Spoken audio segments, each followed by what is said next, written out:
yourself on the brink of graduating, and by now you've probably already graduated when you watched this. You've gone through a lot throughout your high school career, and though you don't remember much of it, I can at least recall some of it, and maybe this will help you understand more things in your life if you ever look back and you're wondering, gosh, why did I even think I could do this, or just having an existential crisis, which you often do. So, growing up in an Asian household, you realize that your family has gone through a lot. They fought through so much to come to America, and maybe they've done it for their future, or maybe they've done it for themselves. Either way, it wasn't easy coming here and starting over again where you don't know the language, and there's so much pressure to assimilate. Now, you've been told the stories how it was difficult to get a job and how even the jobs weren't very high paying, and there was always something in the back of your mind that told you, well, you don't want to live this way. You better become something that's worth your money and your college tuition. I didn't really understand how vital this would be to my decision of choosing what college to go to until probably junior year. My freshman year, I thought that, it was the perfect time to enjoy myself, and that was when you joined Asian Club. And you love the Asian culture, especially anime and manga, and you love to go out and eat pho with your friends, and you loved sushi, and in fact, you still love all of those things, but you're only really worried about having fun. Now, you really didn't have any plans of anything in the future other than becoming an artist or becoming a writer, because those were two things that you've always wanted to do since you were little. I remember when I was a little girl, I would write little comics about this mermaid who had so many outfits and friends, and you would just sit in the hair salon and doodle all day, and it was so much fun. And now you're writing even bigger and better stories with better characters. Your brother got you a drawing tablet on Christmas, and it was the best gift that you've ever received. You drew your heart out until sophomore year hit, and that was when the parental sphere started to impact your life more than ever.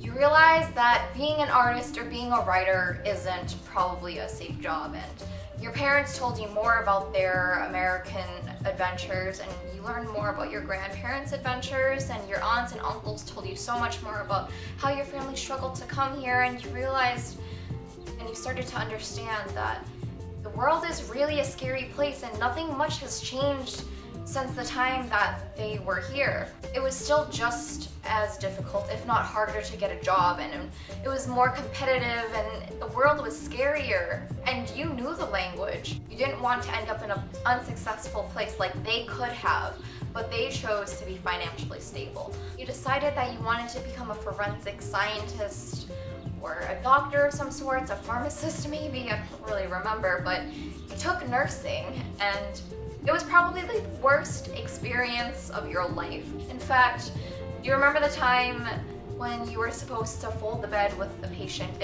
and that stupid mannequin was like 100 pounds, and you accidentally knocked him off the bed, and you broke him? And that was when you realized that you had none of the means capable of helping people, and you weren't really interested in math and science at all. And people always told you, oh, what a good thing you're doing by becoming a doctor or a scientist or whatever. Your parents were proud of you, your whole family was proud and impressed with you, and you even remember your mother telling you that your grandfather came here with the hopes of raising a first-generation child to go to Harvard. And you really thought you were going to be that person, but by junior year, you realized that you had no interest in becoming that person at all. You joined drama club and you joined the newspaper. You realized that storytelling that you've done so many years ago can totally be applied to your life now. You told other people's stories and you told your own stories through pictures and words. You found yourself becoming editor within 1 year. The recognition you received for all of your articles and how people would tell you you're so good at writing, you should apply to Yale or Harvard even. You realize that maybe you had a chance to go to one of these schools but not doing maybe what your parents or your family expected you to do. By the time senior year rolled around, you had decided that you wanted to go to Emerson College. Now, that school is known for being very competitive, and even your guidance counselor said, You might want to pick a few safety options like UMass Amherst because that school is really competitive. In fact, it should be your reach school. That discouraged me completely. I knew that I was a good writer and I was a good photographer, but was I good enough to get into this school where there would be thousands of other aspiring journalists competing against me? So instead of freaking out, well, you did freak out, but instead of completely freaking out, you took up filming and you wrote more than ever. You started acting in drama club and you had a lot of fun until November hit and you were finally supposed to get your admission decision, which was the most nerve-wracking decision of your life.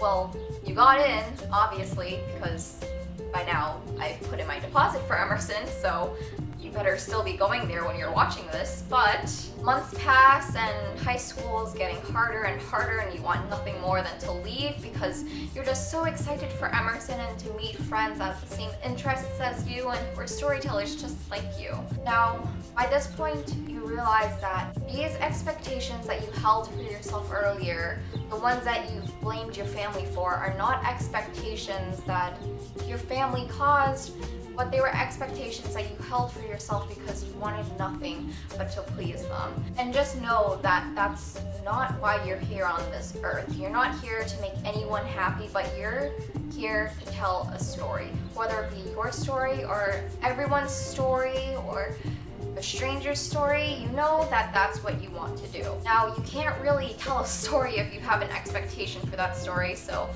if you're ever having an existential crisis or wondering, why did I decide to do journalism if I am in a rut or unemployed?